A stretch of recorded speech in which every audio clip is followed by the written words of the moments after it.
let's head to the Xfinity Mobile call-in line now as we welcome in our X's and O's analyst, the best in the business, Fran Duffy. How the hell are you, Fran? What's going on, guys? Yeah, it's just another ho-hum Eagles win. Another ho-hum Eagles win, and their best defensive performance, I believe, of the past 2 seasons by defensive EPA per drive. 9 points against a very good Lions offense. Missing Sam Laporta, and Jared Goff is too scared to play outside and all that stuff. But what did you see that was so impressive to you about this defensive performance? Yeah, I mean, just the swarming mentality, and this is something we saw from this group last week as well. But they're playing fast, they're playing violent. This is the way that this group looked in the second half of the season last year on that run to the Super Bowl, where it's just a total population to the football. The tackling was mostly good throughout the course of the game. Obviously, we saw Jahmyr Gibbs was able to break off a couple of long runs there. But I think when you're looking at the way that this defense wants to be able to play, I mean, with the boosted pass rush now the coverage has helped out a little bit. So now you're getting that symbiosis there. That two-way relationship has really been evident over these last 2 weeks. You know, being able to get after Jared Goff this week, Jordan Love last week. It's the rush is also happening in a lot of different ways. It's not just, oh yeah, like you drop Jaelan Phillips in and Phillips is just a terror. He's been good. But you're seeing Jalen Carter, you're seeing Jordan Davis, Ojomo. You know, Nolan Smith had moments tonight. You're still getting the blitzes from the linebackers at the second level, which we'll get into. So a total group effort. I mean, the secondary was outstanding again. Some of the next gen numbers are already going out there in terms of what Quinyon Mitchell did again here in this one. So it is a total group effort on that side of the ball. Fran's putting out stats that next gen stats are even retweeting. Fran, you got the numbers here. Jared Goff, 7 of 27 for 140 yards and an interception. 25.9% completion percentage was the second lowest in a game by any quarterback with such throws in the next-gen stats era. Wow. Yeah, that's on throws beyond the line of scrimmage. So so much of his production in this game was behind the line of scrimmage, basically little dump offs to Jahmyr Gibbs. And so you take those throws out and just say, all right, you're trying to attack down the field. I mean, this defense balled out. They took those throws away, the pressure, the coverage. Again, the mentality of this group I thought was evident. I'm excited to watch this back on tape tomorrow. The pass rush. We're going to get to the fourth down stops because it was so impressive in this game. But Vinny, as we were watching this game, you kept talking about how crazy Jaelan Phillips was playing. Bro. What was jumping out to you about the way that he was playing? And then I want to hear what Fran has to say about it. Dude, he got in the offensive tackle head. He was killing him with the speed rush. He hit him with a one bull. Then I want to say that's Sewell too. Man, most of them. That's what I'm saying. The very next rush he had, he did a little jab out, came in so freaking fast, bro. And he could have depleted Goff, but yes, he's been playing amazing. What an amazing pickup. He tempos his rushes really, really well, and that's what Vinny's talking about, like how quickly he'll throw that jab, and then he'll try and win with speed, and then he comes off the ball 2-3 steps, and it looks like it's going to be speed rush, and then bam, like instantly transition speed to power, and he just does that throughout the game. And Fran, the offensive tackle was so messed up. So BG comes to the left side. He think BG he been facing speed all game. He think BG about to hit him with the speed. BG comes inside. We all scream, get ready to scream. BG finally gets to go to the left side. That would have been crazy. But that goes to show you what Jalen was doing to him the whole entire game. Mm-hmm. Yeah, they're so deep, and especially with Jaelan Phillips playing as well as he is and playing as many snaps as he was. All right, let's get to the fourth down dominance because that was a big story of this game. 5 different fourth down stops for the Eagles. Let's start with the first one you want to break down here. One in which the run defense really stood out. Yeah, this is per next gen stats. I mean, on those 5 failed fourth downs, the Lions dropped a win probability rate 32.7% on those 5 plays. It was the second most. It was the second most opportunities on fourth down without getting a conversion. since like 1991. You know, Yeah. so you're talking something that just does not happen in today's league. So again, just kind of speaking to the mentality from this defense. Let's take a look at the first one we're going to take a look at. Let's look at since we're talking pass rush, let's go with the rush first. So that's good. Yeah, rush one. We'll take a look at that clip first. And I think when you're looking at this, you're always talking about like Russian coverage. All right, what is the quarterback looking to do on any given play? He's looking for Amon-Ra St. Brown in the back of the end zone. Now, they bring St. Brown in motion. They love doing this down in the red zone with St. Brown. It was one of the things that I pointed out. I think we talked about this on Thursday. Was all right, they get into the red zone. They love to bring St. Brown close to the formation and now work him out back towards the sideline, work him across the field. So he initially is working towards the middle. He's trying to get Adoree Jackson to undercut this and kind of overplay. Oh, that's going to be some kind of route going away from me. But he throws on the brakes and breaks back towards the right pylon in the back of the end zone. So that's the route that St. Brown's going to run here. If we go to the next shot, we're going to take a look now at the rush. And this is just a clean win for Jaelan Phillips against a great offensive tackle in Penei Sewell. And you could see like Sewell, look at his base here. You are not going to block anybody when you are playing with that wide of a base. So if Phillips had gone bull rush here, like he might have embarrassed Penei Sewell here on this play, but he was able to win clean with this speed rush here. He's able to wipe the hands away and gain the corner. Let's go to the next shot here, and you can see you've got a double team on Jalen Carter. So Jalen's got 4 hands on him. Then you've got Jordan Davis, who is he's gonna get home on this one as well for a hit on Jared Goff. He's one-on-one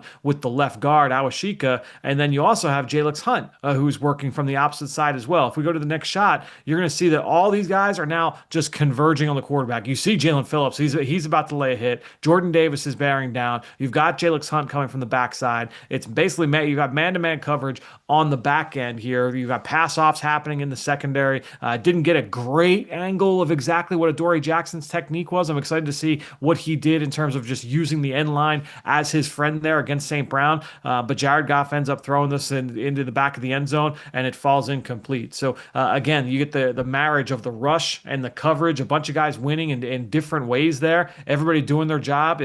Look, Goff is a pocket passer. You know where he's going to be in the back of the pocket. And again, he's like at his best, it's 1, 2, 3, ball out. The ball's going to come out fast. So the fact that they said, all right, even if we don't get home, now you've got, it was 3 PBUs from Jordan Davis. You had 2 from Jalen Carter. You had a bunch of passes knocked down at the line of scrimmage. It's clearly a point of emphasis for that group this week. All right, let's get to the next one, which was less about the pass rush and more about the run defense. Yeah, so this is, again, another one of the 4th down failures from the Detroit offense. This one in the run game in the second quarter. So let's go to the clip. This one's called Run D. So we're going to take a look at the first one where basically this is the BG the play. Detroit Lions are running duo here. It's 4th and 1, and with duo, you're going to get a series of double teams to the point of attack, especially on the interior linemen, the defensive tackles. So you've got a double team here on Moro Ojomo, who's going to get credited here with the run stop on this play. Ojomo is the defensive tackle closest to us. But one thing that stood out, and this is interesting, I'd be interested to hear BG talk about this on this play. If we go to the next shot, you can already see BG is like immediately slanting inside, and he is like looping around Ojomo, and he ends up having a huge impact on this play, because this is a play when you're playing duo, very often it's going to be a quick hitting run downhill. Sometimes you're going to see it bounce. It's going to depend on the play, but on 4th and 1, that back's going to try and get downhill. He's trying to get vertical, make sure I get the first down. I'm not trying to dance here and trying to bounce this outside. You don't want to get too cute. So they're trying to get him downhill. Well, BG's going to cut him off at the pass here. If we go to the next shot, you're going to see that Ojomo, he does a great job of shedding the double team, and now he's one-on-one. That's St. Brown blocking him. So he's got a Pro Bowl wide receiver blocking Moro Ojomo, 320 plus pounds. He stands him up, and now he's going to try and converge on the running back as well. But now let's shift our focus back to BG. If we go to the next shot, BG, he's sitting right on top of that double team. I believe that's Jordan Davis in the middle of that there. So Jordan Davis holds the point extremely well. You got BG kind of offering support right there on top of it. And now that's going to allow Ojomo to stay clean. He's going to beat St. Brown, obviously. The running back is just getting the ball. So this all happens within the first split second of the snap of the football.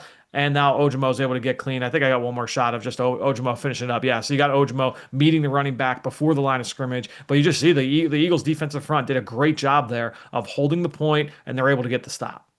That one right there was a big momentum swing as well. That you felt that. A couple of weeks ago, we talked about we don't really feel anything coming off the screen.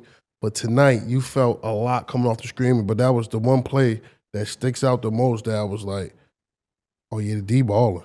That BG play looks to me, tell me if you agree, Vinny, as the kind of play where it's like, that's not really what he's coached to do, but it's a guy who's been in the league 16 years and he feels that, he knows exactly what it's going to happen, and he's like, this is what I'm going to do. I'm trying to tell you. And then it was like, man, it was one of those nights we all wanted to see but you could tell that he's helping those guys out. He's giving those guys confidence. Adding Jaelan Phillips. It's like, man, these guys are just hitting on all cylinders tonight. All right, let's get one more play on the defense, Fran, and then we'll find out what you think about the offensive performance. But we have all been blown away by Nakobe Dean, and really in every phase, as a pass defender, in run defense, and obviously making an impact as a pass rusher as well. Yeah, I mean, that sack was an outstanding work there from Nakobe Dean, and we'll take a look at that one. This one is just Dean. So we're going to take a look at Dean number one, and this is just your typical four-man exchange pressure where, they're going to leave the running back in for protection. We talked about how Detroit's running backs have really struggled in pass pro over the course of this season, and a lot of it had been Jahmyr Gibbs. He had really struggled over these last few weeks. So the last two games, once Dan Campbell has taken over, really when they get into third down, when they get into second and long, if it's going to be a pass-first situation where, we think that they might be sending an extra pressure and we want to keep the running back into block, Montgomery has been the back. But Montgomery, he's still given up. He's given up 3 or 4 quarterback hits as well over the course of this season. So he has not been peerless as a protector, but he's going to be charged one-on-one with blocking Nakobe Dean if Nakobe Dean comes. But what that means is that you are going to get the protection sliding away from Nakobe Dean's side. They're saying, all right, we're going to keep an extra man in to protect. So now you've got 4 versus 3 on the other side. We go to the next shot, you're going to see exactly what I mean here, where you're going to get a 4-man slide from the right guard, everybody over, you're all sliding to the left. So that's going to be to the 3-man side of the line of scrimmage. Jaelan Phillips, he is left one-on-one with Penei Sewell. So you got Pro Bowl versus Pro Bowl there on that side. You've got Nakobe Dean going up against the linebacker, and it's supposed to be 4-on-3. Jaelan Hunt drops out, so it's actually going to be 4-on-2. So you got 2 double teams there on the right side. Jordan Davis and Jalen Carter both getting double teamed. But this is a blitz that's basically orchestrated to get Nakobe Dean either a free run or one-on-one with the running back. So this is a win for Vic Fangio, for the Eagles defense. Let's go to the next shot, and you'll see, there are the double teams. You got Jaelan Hunt dropping out, so it's not a blitz. It's not going to go down as a blitz, even though you've got Nakobe Dean coming on the pressure. It's still just a 4-man rush. You still have 7 guys back in coverage, but when you get a defender right in Jared Goff's face, we talked about it. This is a consistent theme all season long, and it's really shown up over the last couple of weeks. When Jared Goff is pressured, his efficiency numbers go in the tank. He has been so unproductive when pressured, and they hit on it late in the game in the broadcast where you just saw like when he is pressured, his numbers really bottom out. And so this is a great way to be able to get quick pressure on him. Nakobe Dean ends up blowing up Dave Montgomery. Go to the next shot here. And he just completely uncorks him. He gets him turned around, throws him into Jared Goff, and it goes down as a sack. These exchange pressures, with Nakobe Dean, Zack Baun, Jahad Campbell coming from depth as a stacked player.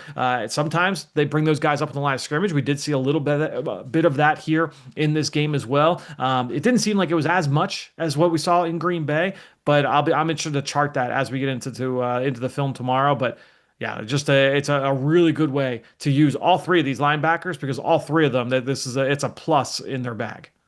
Okay, we've talked about the good. Now let's ask you about the offense. By EPA per drive, their worst performance of the season, 16 points. Jalen Hurts, 14 of 28 for 135 yards. No turnovers, though. Saquon Barkley, 26 carries for 83 yards. AJ, 7 catches for 49 yards. And after that, Jahan Dotson, 2 for 43. Goddard, 2 for 24. Devontae, 1 for 8. What were your big takeaways watching the offense tonight? Yeah, clearly not Jalen's best game. There were some misses. There were some what seemed to be turn down throws where, like, I know the first third down of the game there was like that sack where it ends up going down as a scramble for 1 yard. It looked like Devontae Smith was open over the ball on the like a deep curl route. There were a couple of those where it's like, oh, all right, like that's a play left on the field there. But I try and hold all judgment from pass game wise, at least until I get back through the film, just to get a better sense of it. But certainly, I mean, look, you don't have to be, you don't have to be Vic Fangio to be able to watch this and say like, oh, like this was a bad passing performance. The quarterback probably didn't have his best game. Now, were there some drops in there? Absolutely. Especially early on in this game, you started off with a couple of drops, but I think when you're looking at it, was not Jalen's best game. It's just, I mean, look at this pass game has been volatile all season long. That's why the frustrations have mounted on that side of the football from a personnel standpoint. There's been more reporting on that this weekend, but I think when you're looking at Jalen Hurts, you're looking at AJ Brown.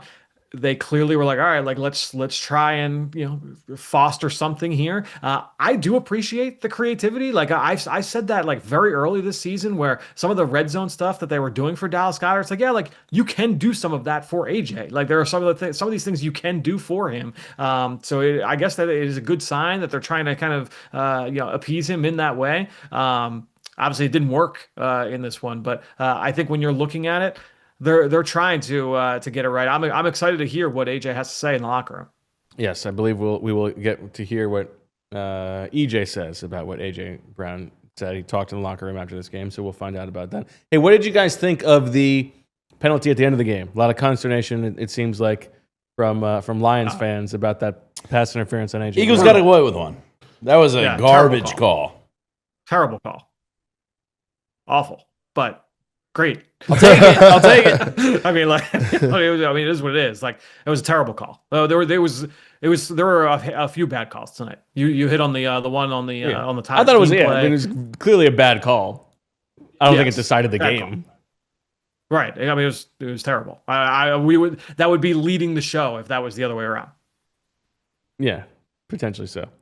I don't know. Are you worried about the offense? Does the quality of the defense make you less worried now? I don't know. Where are you? First blush. Right now, I'm in my house. Or I would say, yeah, you're in the penthouse. We know you're up on the third floor film room. No, look. This is. It's the things that I almost said exactly what like AJ Brown said this week, where it's like, yeah, like we've kind of it's been the Band-Aid conversation over the last few weeks, and look, they consistently say that they want to be able to run the football. This has not been a team, and like Collinsworth said it on the broadcast in the first half. He was like, "This team needs to get back to running the football," and it's like, this is what they do best. This is not what this team does best. This team has tried time and time and time again this year to run the football with authority on their terms, and be explosive and be efficient. They're not that guy right now. They are not that team right now in terms of being able to establish the run and consistently hold on to the football and maintain drives and keep things rolling. That's just not the strength of this offense right now. Does that mean completely abandon it? No. But when the quarterback's not playing great, like, I don't think that's on. You're playing with two hands tied behind your back if you're Kevin Patullo and this coaching staff as well. So I do understand what was going on tonight, but it's not great if the pass game's not clicking, if Jalen Hurts is not playing well. Yeah, the offense is going to look the way it looked tonight. There's a super chat asking you about under center in this game and whether there was much less of it. The True Media tells us that it was 27% of the time, 27.5% of the time under center for the Eagles in this game, which is their fourth most of the 10 games so far. So not quite as much as the Packers game or the Vikings game, but still more than before. And I mean, my guess too on that is that because you had a lot of disadvantageous like third down and distance situations where it's like, all right, like the 3rd and 8, you're not getting under center run and play. I'll tell you what though. Right? So I'll tell you what though. Of that, and I think that they were throwing the ball on 3rd and long tonight. Yes, that was so that There were conversations. I would say it definitely feels like that there were conversations this week. But that's why you asked me during the pregame show. You're like, oh, like what are you excited to see on the offense? And I'm like, or what are you most excited to see, offense or defense? And I was like, I'm interested to see like what the offense looks like. What's the identity this week? Because it has been different and it has evolved over the course of the season.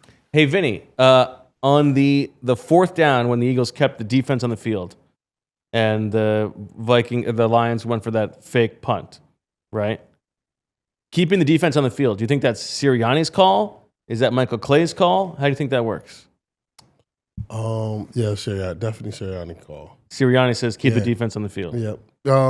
All film study because they knew that was coming. You know that the Lions are a Correct. team that does a lot of Correct. fakes. Yep. Correct, and they knew that was coming. They wasn't even phased.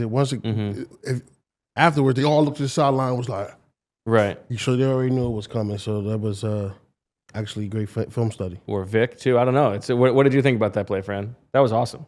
Yeah, I mean, especially when you get near midfield against a coach like Dan Campbell and Dave Phipp, and their history and their willingness to be able to try new things. It did not shock me that they would have the punt safe unit out there. Punt safe being the first team defense being out there with your returner, and so that did not shock me that they went that route, and obviously it was a great call. It's kind of like the equivalent to the Lions being very good against the tush push in this game. It's like we prepared well for this nonsense that you do. I've been looking at the tush push for it looked like some different bodies in there. I don't know. I didn't.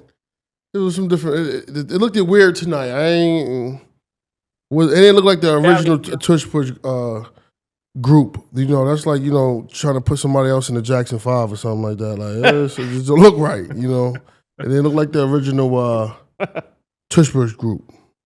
Yeah, I mean, it doesn't help when Darius Cooper's getting the false starts. He knows exactly what he's doing. But that was a tough spot to put a rookie in. His heart power was pounding. Like, I don't want to be the reason why that we don't be successful rated on the most famous play in football. And he jumps. Well, both says he needs jumped the on ball. purpose. He needs the A.J. Brown treatment. I will say, like, without getting too far down a rabbit hole, all the conjecture is like, oh, like the play's definitely getting banned. They can't adjudicate it. They can't officiate it. It's like, you guys realize these false starts, like that has nothing to do with the push. That has nothing to like literally if you do QB sneak, all the same things apply. So yeah, it's also they haven't been quite as good at it this year. But all right, last thing, how far into the game did Francis make it? He made it to halftime. That's pretty good. Not bad. Yeah. I was able to bring him up at half. We are at the point now, though. Like, I don't know. Like next season, I'm not going to be like carrying him up the steps to get him up. He's going to have to make that trip on his own. Fran, what were your thoughts on the punt or the decision not to punt at the end there? Oh, I was very surprised by that. Just because what your defense has done.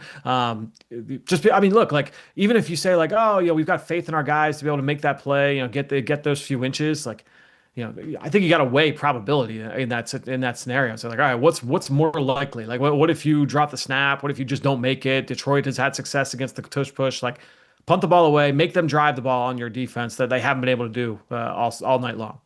And real quick, because we didn't get a good replay of it on the broadcast tonight, that one go ball to A.J. Brown on the sideline, I thought Rock Ya-Sin kind of jammed them up and impeded his route a little bit. Did you see, and look, blind eye, you haven't dove into it yet, there was a lot of chatter that he kind of gave up on the route. What did you see there? That was the way that Collinsworth talked about it on the broadcast, but they didn't show us a great replay of it. So I guess we're just going to have to take his word for it until 8 hours from now when I'm going through the tape. All right, Fran, we look forward to finding out what you learn from going through the tape on tomorrow's 2 o'clock PHLY Eagles show. Thank you so much for joining us on Fran's Film Room presented by Ashley. Get some sleep.